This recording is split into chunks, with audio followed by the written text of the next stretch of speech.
Hi, everybody, and welcome to In Her Words. This week, I had the pleasure of meeting Chai Vasarhelyi. She and her husband, Jimmy Chin, are behind two of my favorite films, Free Solo and The Rescue. They recently directed the fabulous Nyad, which garnered Best Actress and Best Supporting Actress nominations for Annette Bening and Jodie Foster. Chai discusses her passion for intentional storytelling and bringing these true, challenging stories to life. So, Chai, thank you so much for joining us today. Our audience is so excited to hear this podcast and learn a little bit more about you and about your career and how you got started. So, we really appreciate your time. I know that you are very busy, so we appreciate you taking the time to talk to us today. No, of course. Thank you for having me. So this has been quite a year with everything that's gone on with Nyad and everything that's gone on with award season. Do you feel like you're taking a little bit of a breath all of a sudden? I'm just very grateful for all the attention that Nyad received. At the same time, it's really nice to get back into it with my creative work. So Right, that's been right. it's kind of a Well, happy place. Mhm. good. I want to. I have so many questions. First of all, Free Solo. I can't Mhm. even.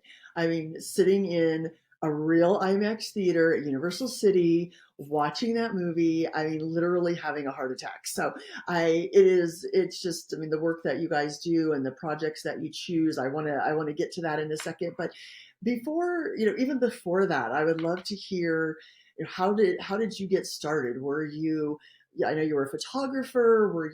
Did you always want to be a filmmaker? Did you come from a creative family? Have you always been a risk taker? Has that always been appealing? So kind of talk about, how your family or how you as a young person really evolved. We love for our guests and our community to hear everyone's path. And I think yours is so fascinating because not only your filmmaker, your photographer, your narrative, your documentary, there's so many pieces to it. So I would love to hear kind of how that all started. So basically, I grew up the child of immigrants in New York City, and my father's a professor, and my mother did nonprofit work, accounting, nonprofit. Sorry, excuse me. And my mother worked in finance for large nonprofits. Like she was the Okay. CFO of the New School of Social Research. Oh, okay. So, I had, I really saw in my parents two people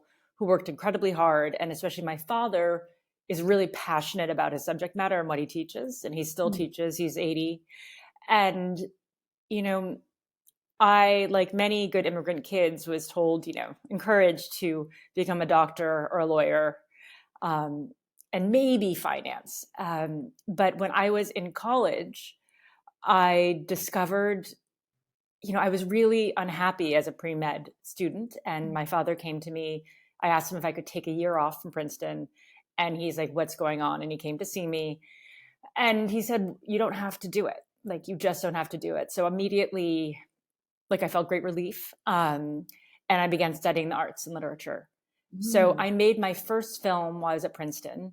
I always was more on a journalism track because this was, the late 90s. So it was that idea of like the digital camera revolution and how, powerful video could be. And I always saw myself in a special position, kind of as an outsider in many, as growing up biracial and growing up in New York, the kid of immigrants, like I felt always like an outsider to the point that I felt like it was a strength. I also grew up speaking several languages. So I always looked at myself kind of like a translator of things. Hmm. And like, if, Hmm. so I started making my first film while I was at Princeton, which was about the war in Kosovo. And it was always like that journalism take is like, how can you use this as a political tool? What's the intention behind the story you're telling? What's the most effective way to do it? And then, that film won the Tribeca Film Festival when it premiered. And I then met the very celebrated American director Mike Nichols, and I met Hmm. him the day after I won Tribeca. And so, being like a 22-year-old, I was kind of glowing because I was so happy. It was such a change of pace. And Lillian Ross from the New Yorker wrote a talk of the town piece about the two of us meeting at Betsy Blair's book party. So Oh my Betsy Blair was God. married to Gene Kelly. Oh And my goodness. the last line of it was, and Lauren Bacall looked after, I was with a boyfriend at the time, and Lauren Bacall looked after these two as they walked away, and wouldn't it be so nice to be in your early 20s? It was something like that. And then there was a whole fact checking thing. So Mike called me and he said, you know what? And so I was like, I think I want to go to drama school, not film school. And he's like, why don't you just come work for me for a year? And so I was Mike's personal assistant on Closer in London, Right. that Yep. was shooting in London. And then afterwards, he was like, go make another movie. And so I began making another documentary. And I kind of was on that, I just kept on making films. And in my 30s, I met my husband, Jimmy Chin, who is a professional photographer and is a risk taker. Mm-hmm. Um, and he wanted to tell his personal story, and I knew how to do that. And so we were falling in love, and I was like, I need to help him with this. And we kind of discovered in that process that we are a really good kind of synergistic directing pair. And the rest is kind of history. So we've made now 5 or 6 films together. We produced this new series for Nat Geo Photographer together. We Mm-hmm. directed Nyad together. We have 2 children. So it's kind of, it was always about intentional storytelling, Mm-hmm. but kind of the directions it went in were always really personal directions. Like I was, astonished that in post Bosnia, there could be another war in in the former Yugoslavia. And that's why I made my first film, A Normal Life, about Kosovo.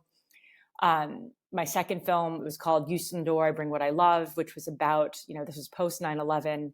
And it was about a Muslim, like a peaceful form of Islam, which is like Sufism that's practiced in West Africa, and about like their most famous pop star deciding to celebrate that form of Islam by composing an album called the Egypt album, which was actually he was the first Senegalese to win a Grammy for that album. And he was accused of blasphemy at home.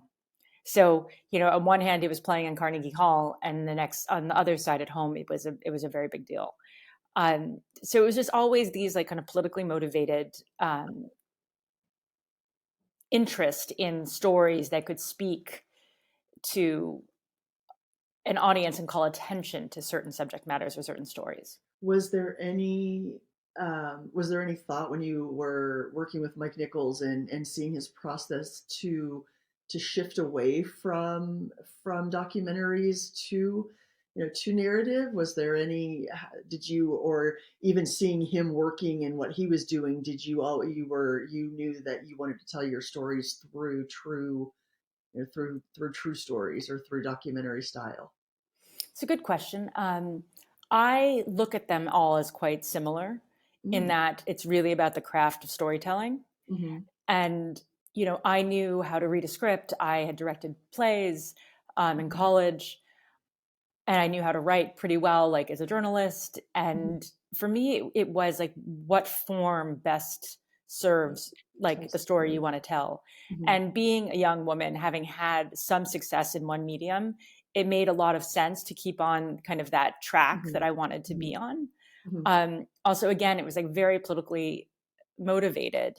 Hmm. Um, and so nonfiction seemed to be the right way to do that, at least in the Hmm. beginning. And but I truly think that like making like my first 3 or 4 documentaries in foreign languages, I never went to film school, but I honed a craft that was really, really hard. It's Hmm. like, Hmm. and that has become a great strength for me. And when Hmm. we made the switch to narrative features, it was kind of a superpower. Like Hmm. once I Hmm. understood that my instincts translated perfectly, because I do understand what a good performance is, and I really pay attention to the words, and that it was kind of fluent. And Hmm.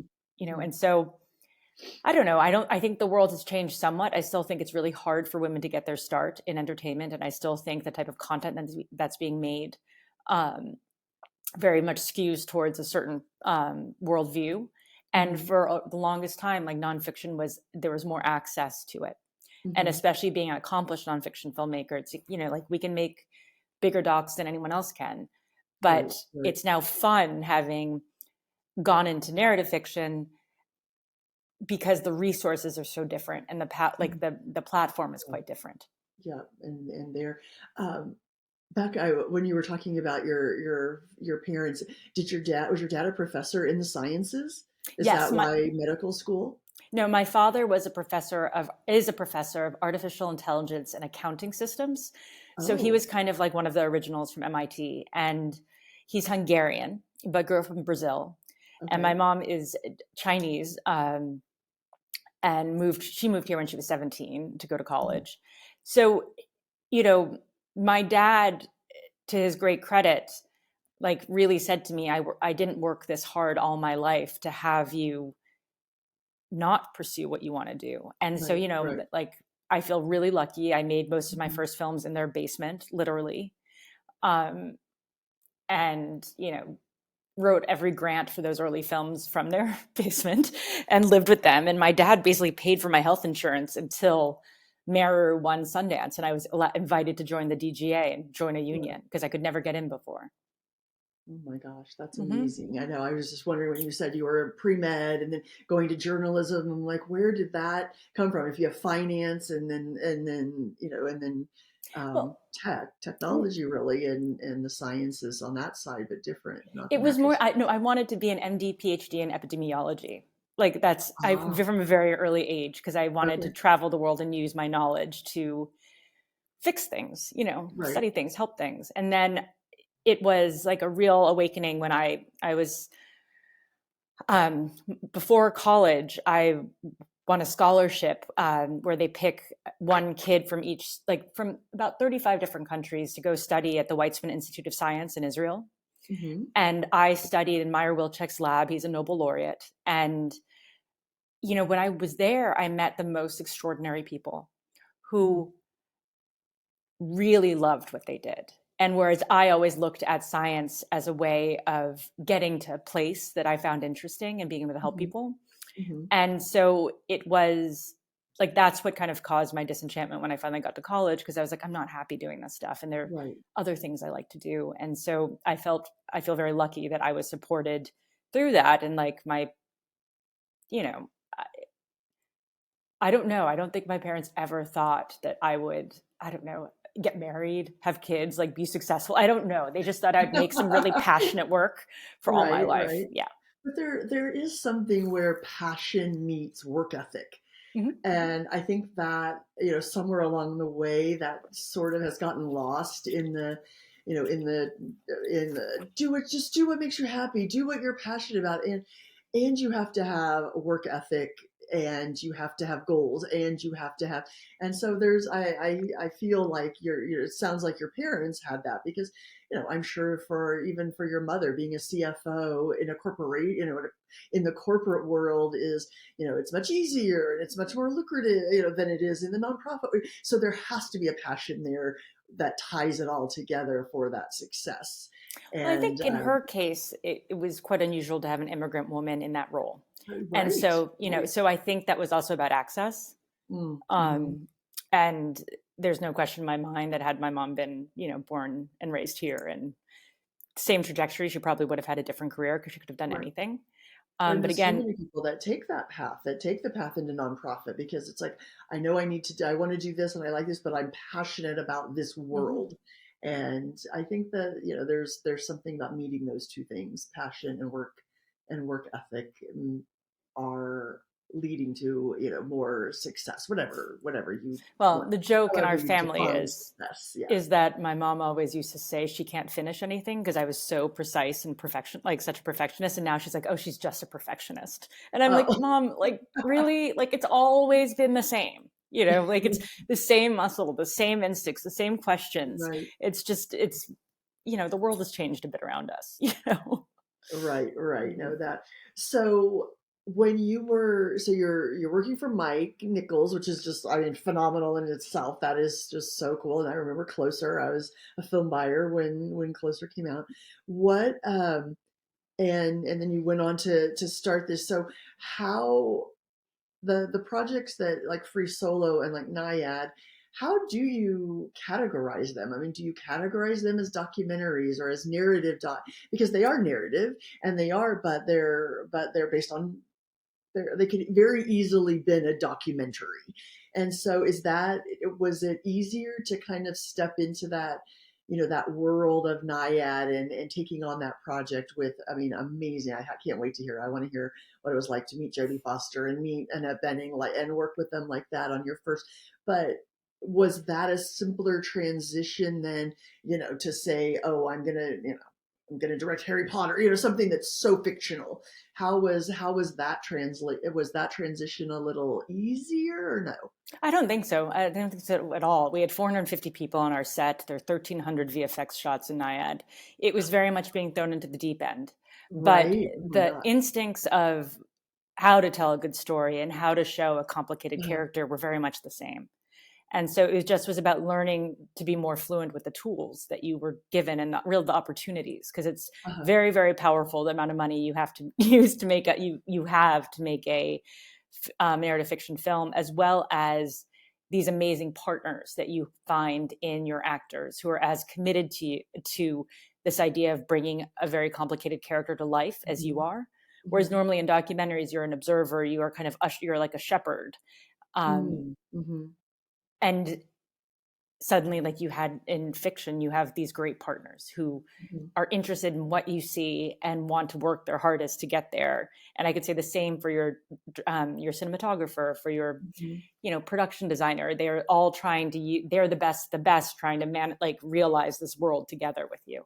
um, so it just felt honestly like getting my superpower. It was like I got my Iron Man suit when we got to do Nyad. And but I could easily say that like editing a documentary is still probably harder than editing, a feature film. Really? Yeah, no, it's really Mhm. hard because in docs, like you have to make it's finite. Your constraints are your opportunities. And Mhm. we have the saying, it's like we make chicken salad from chicken shit often, you know.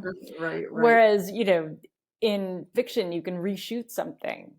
Yeah, You can yeah. fix something, you can change the words, and you can Mhm. try it three Mhm. different ways, Mhm. and bank them. And especially when you work with talent like Jodie Foster and Annette Bening, who are so committed to their craft, Mhm. it really felt like this amplification Mhm.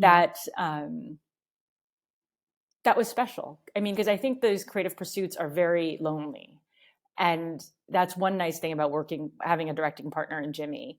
But then it was also like really kind of amplified by in the suddenly having all these partners who are trying to do the same thing. So tell us, how did Nayad come to you? Did you guys, where was it in the process? What else were you working on? Were you in the middle of the Nat Geo project when Nayad?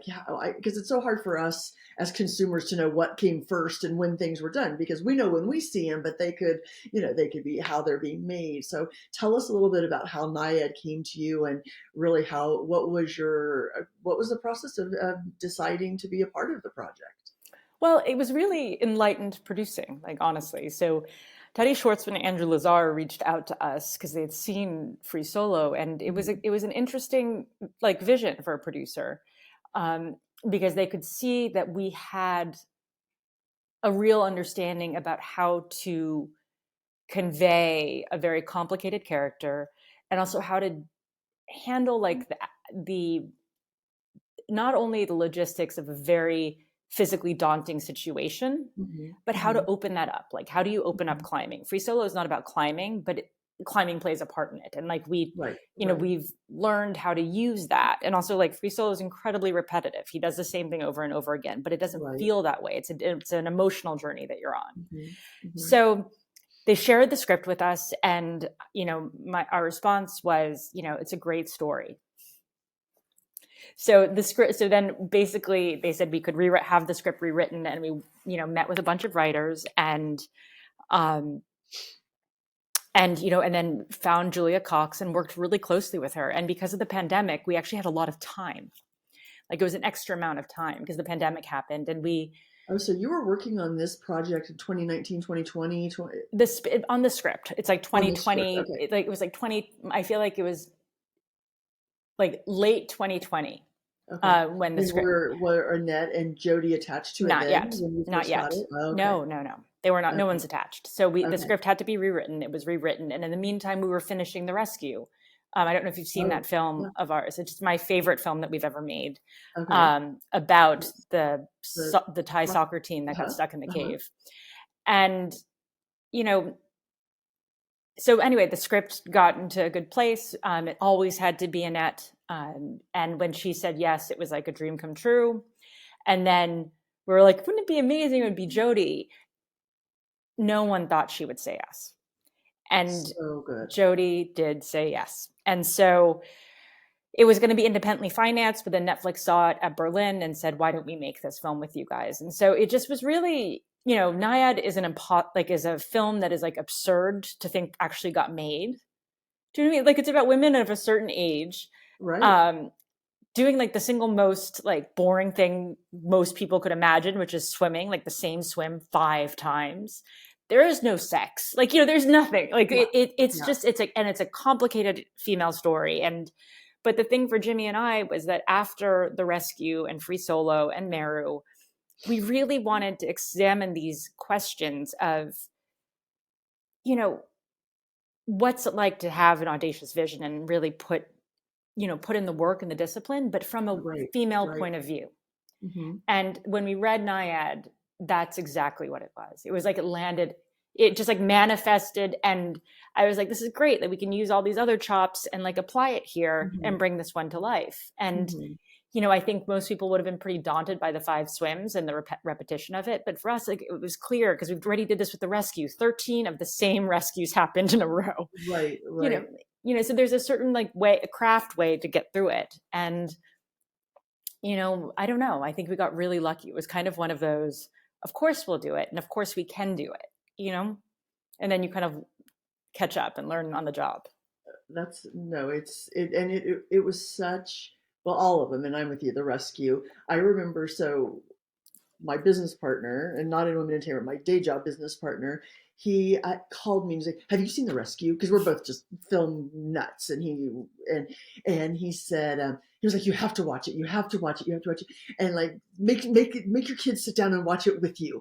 And and it is, and there's something emotional that you're able to bring, as we talk about Free Solo, talk about The Rescue, talk about Nyad, and exactly what you you found in Nyad is what I, as a consumer, felt from that. It was like, how is someone so driven and so passionate, and so, because I think I have great work ethic. I think I'm passionate. I think I'm a hard worker. I would have given, well, first of all, I would have never even considered it, but for swimming, but anything like that, I'm like, I think I would have given up. And I'm like, so I know it does, it like brings that fire in you, about, and not about going out and swim, but about what is it in me that would make me keep working like that.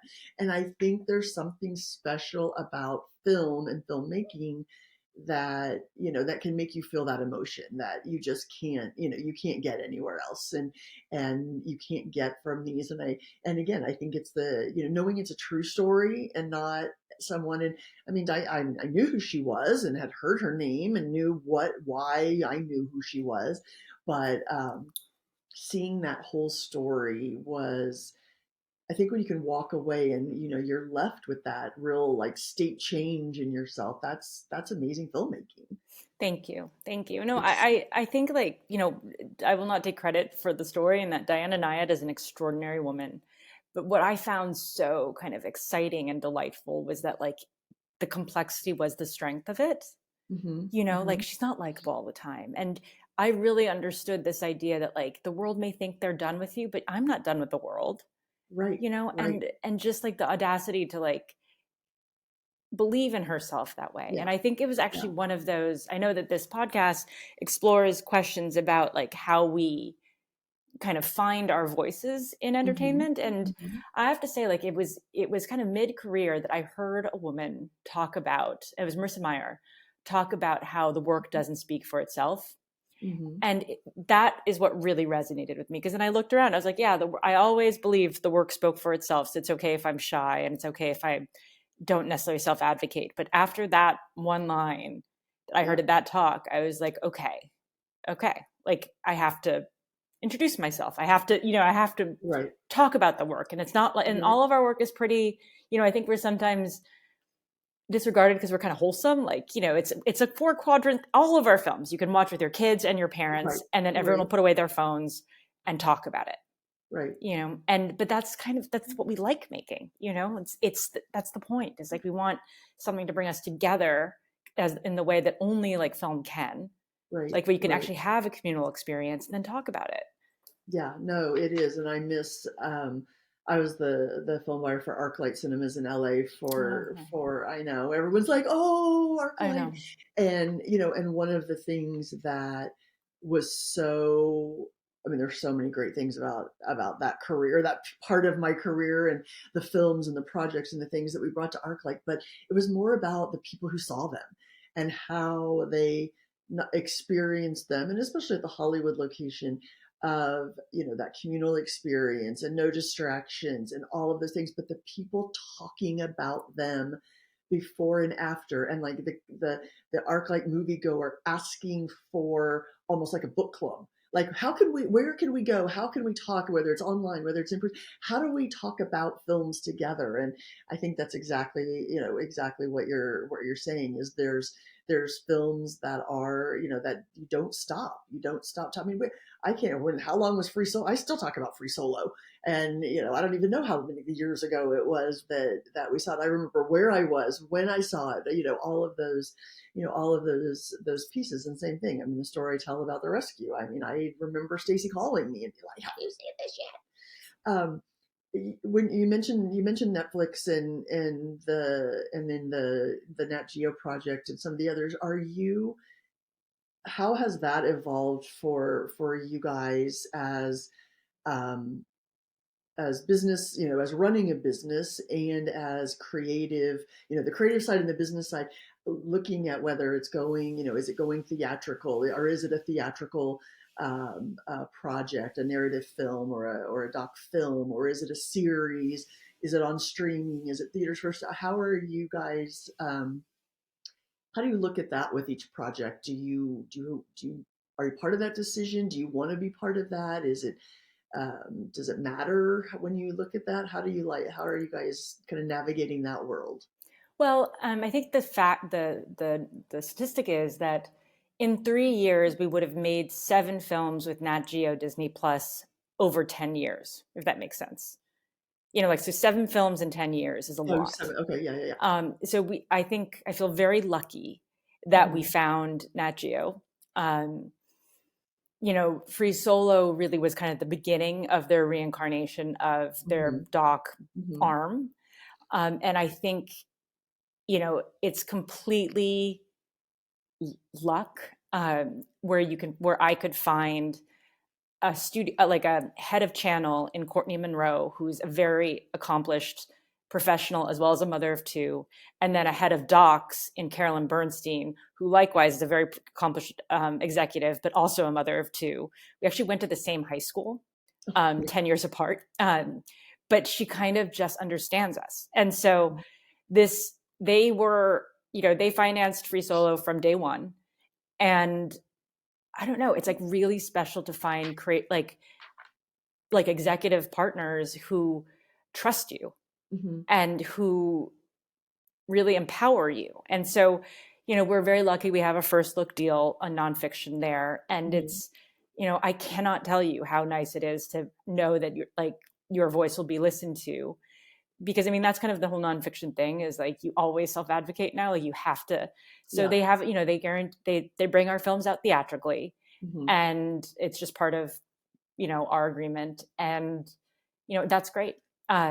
So like Photographer, Edge of the Unknown with Jimmy Chin, those were meant for television. And Mm-hmm. Edge of the Unknown hit at a funny time when they just launched their streaming platform. Mm-hmm. And so Photographer has been much easier because Disney Plus and Nat Geo have been fully integrated.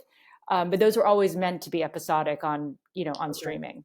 Okay. Whereas, like we have a new film coming out this fall, we hope to see it in movie theaters. I think the landscape sadly has changed. And I think about, Free Solo was the longest running theatrical film of that year, like Yeah. longer than The Favorite. Right. IMAX brought it back out in Yeah. February, um, like 6 months after it was released, and they made money. Like, so it was Mhm. just one of those like freak of nature things. At the same time, like Meru did similarly. Like, it wasn't a Nat Geo movie, but it, for its time, which was 2015, it made $18 million domestically. And it was a film we made for $450,000. Wow. So, and no one wanted it. So, Mhm. and so it was just one of those things that, I don't know, we really believed in the power of like that experience that people could have together. But, Mhm. you know, so, what, like Nyad was great to watch in big screens, and Netflix was great trying to put it out. Like, it put it Yeah. out in something like 100 markets on a Yeah. big screen. Mhm. But, it's all, everything is changing so fast. So we're just trying to like navigate our way through.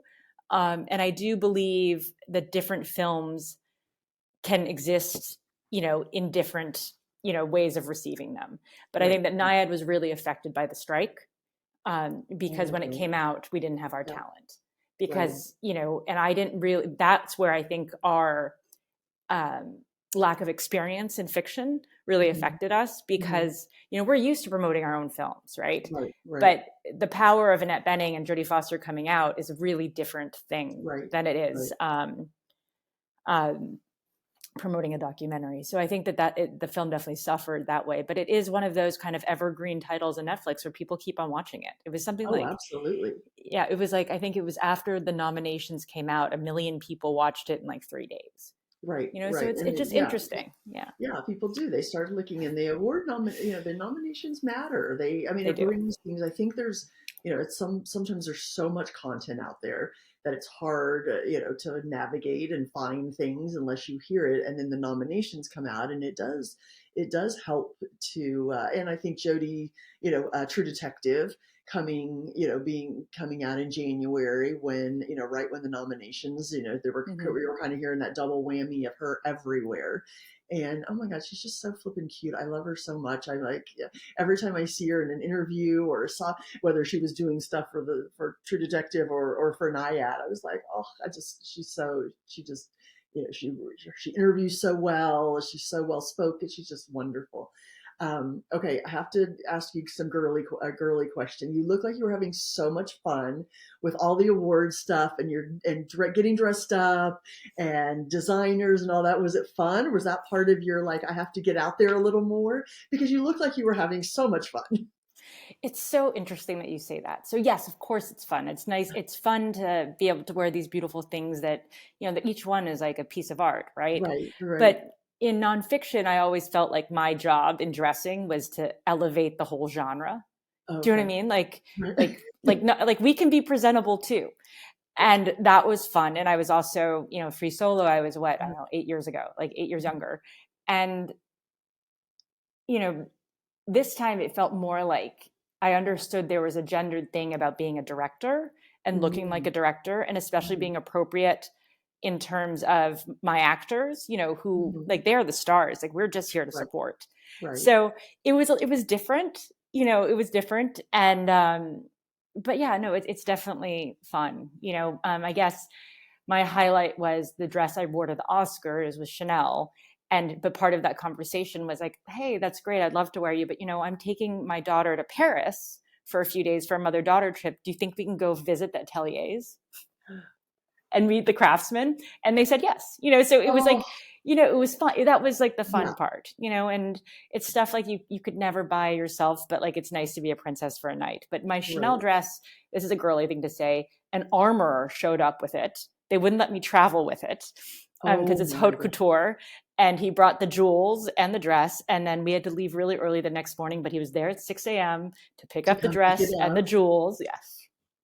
Did you have to like get dressed at a hotel near the Kodak and do all of that, or did Yes, they and let they even send you a seamstress, like a you? tailor, has to Right. come with the Chanel rep to like cut off any loose end. Like Oh my it's gosh. pretty, it's They're a not letting pretty you do it with your amazing. fingernail scissors like I do. Yeah, yeah, no, 100%. And like it's only Jimmy looking at me. It's not like, if my daughter was with me, we would know I was in good hands. But Oh my God. um, so it was fun. Like, it's all of, it's like a nice part of it. But like really, as a director, it's really just about Right, right. supporting your talent.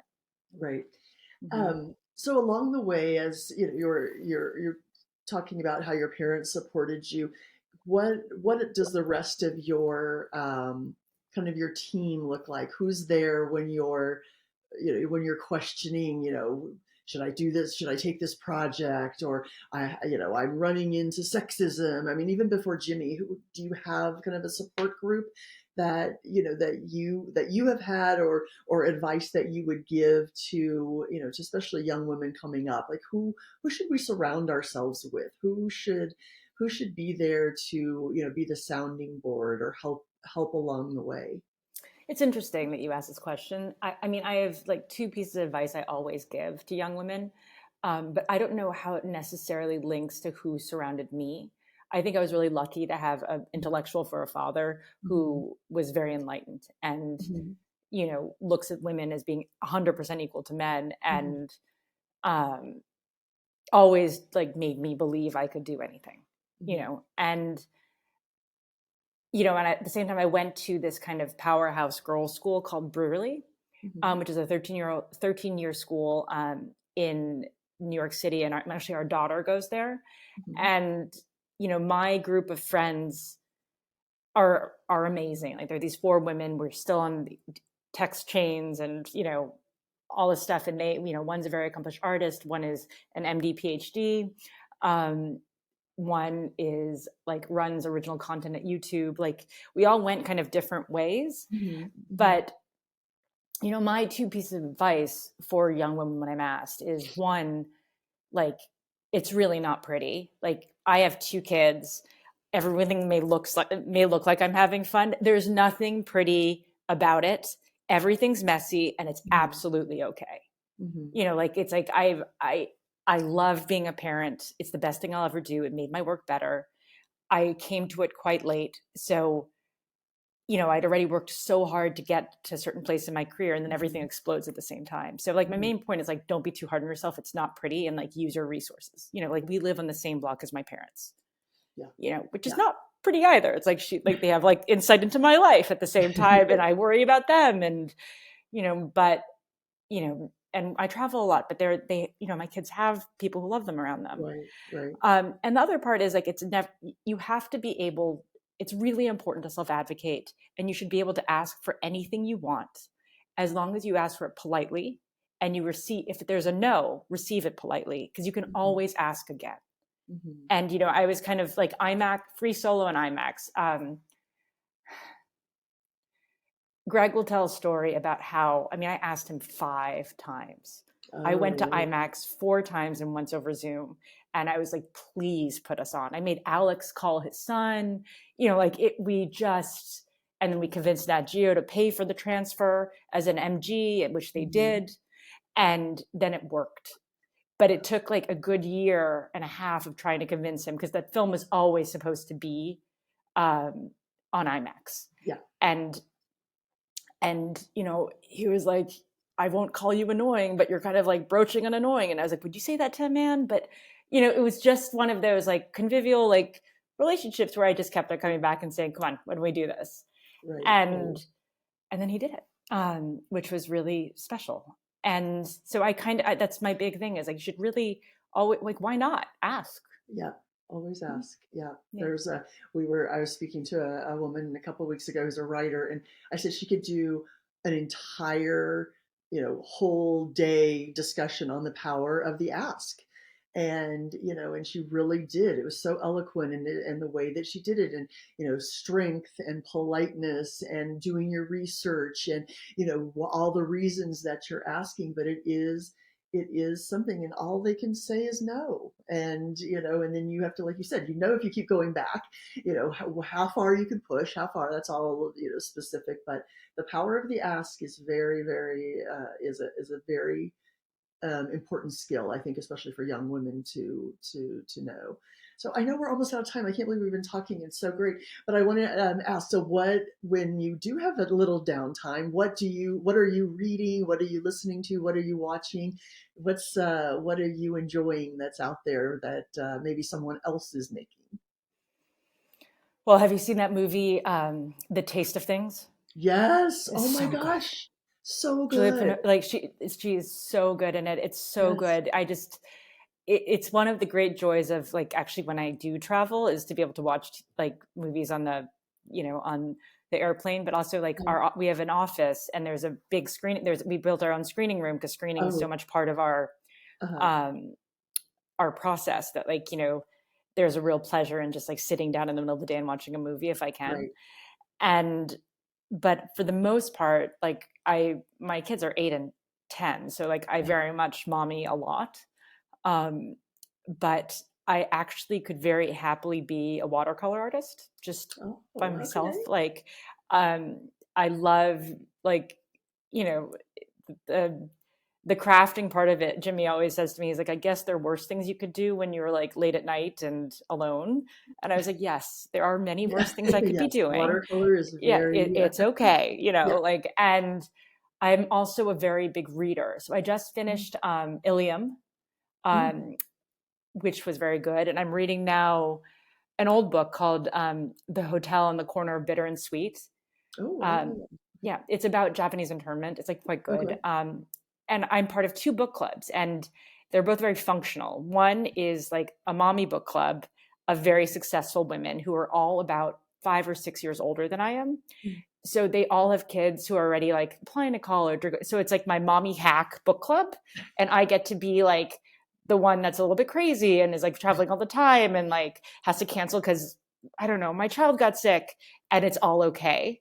You're right. And they Right. can give me great hacks. And my second book club is a mommy daughter book club. Oh, nice. So Okay. that's actually like really meaningful because like, Uh-huh. my daughter's 10, so she can read to herself now, but it's the Mhm. one thing we still do together. Um, so, and then we get to hang out with her friends and, Mhm. their moms who may or may not be my friends. Like it's like one of Right. those kind Right. of nice Right. community things. And like we always take in both book clubs, I normally take like the Asian New Year, like Lunar New Year, as like some way of injecting, culture, like a meet and Right. greet with an Asian American author, so That's great. um Some of my favorite books that I have found, I have 4 kids, and reading with them like a book that I didn't know about that they had to read for a project. I'm like, I'll read it at the same time, and some of them have ended up being favorite books. It's such a because they read the classics, and you're like, I am not reading Tom Sawyer one more time, but mhm. new ones that come along, that's a really fun, special thing to do. Yeah. I mean, like I wasn't the age of Percy Jackson, but now, my kids are. And we were in St. Louis yesterday meeting our new dog. And I was like, you guys, we're going to be in St. Louis. You know what happens on top of the arch? It's that amazing fight in Percy Jackson. So let's go see it. And like, Oh, it was that's just so one of those, like, it cool. was Yeah. pouring rain. And my son's like, we're going to go. And I was like, we're going to go. And we made our flight and it was all fine. But it was just, these are like the fun, I don't Yeah. know, No, those are great these ages. adventures are fun. Yeah. Yeah, great, great, great ages. Mm-hmm. So I know we have to wrap up. Tell us, you said you had a movie coming out in the fall. What is that? Can you tell us about what's coming next for you guys so we can watch out? Yes. So, for those of you who know who Ernest Shackleton is, Okay. um, he he was the leader of an expedition that started in 1914 to try to cross the Antarctic peninsula, not peninsula, continent, and his boat got stuck. And it's this incredible in the ice, and it's this incredible survival story where it took them 2 years, but somehow they were able to survive. And it's like really, it's a story that it's like the ultimate survival story and adventure Mhm. story. That's always been kind of one of those things that's very important to Jimmy and myself about kind of what's, the power of the individual and the ingenuity of the individual. And why do we Mhm. explore these? Mhm. What pushes us to that edge? Why is exploration important? So 2 years ago, they found his boat because of on climate change. The ice cap is Right. melting, and and now they have the technology. So it was like this group of like subsea experts who set out, and they'd been looking for a long time and finally found the boat. So we saw it as a opportunity to retell the Shackleton story, Okay. kind of weaving between time, but Ernest Shackleton in 1914 brought a cinematographer with him, Hurley, and so there was a film made at the time called not Snow, Cold, Uh-huh. Snow, Cold. It was cold, um, and it was silent. So we are using like there, all of these gentlemen kept diaries, and so we're kind of reanimating their voices in their own words Oh, with the yeah, footage. that's Like so it's cool. very cool, and it's very Yeah. much about kind of what are these intrinsically like elemental human aspirations and characteristics, and like why we as humans live the lives we live. And I think that in this age of where everything's changing with AI and more, like these are the types of stories like we just enjoy looking at because it's such a Mhm. uniquely human thing, you know. No, that's and so when that's coming in the fall? Hopefully, yeah. Okay. Yeah, Okay. Well, we will watch out. That's it. Does it have a name yet? it's called Endurance. Endurance. Okay. Mm-hmm. Endurance. We're going to put that on our list. That sounds fascinating. It's so great. Mm-hmm. Well, thank you. Thank you again, Chai. This has been so much fun to get to know you and to hear your story. And these are, I mean, like I said, these are just some of my favorite films. And I'm looking forward. This is going to be great. But so nice to meet you. And thank you for taking the time to talk with us. No, likewise, and thank you for having me. If you enjoyed this episode, subscribe and leave a review on Spotify and Apple Podcasts. To stay up to date with In Her Words, join the conversation by following Women in Entertainment on our social channels and subscribe to our weekly newsletter at womenandentertainment.com.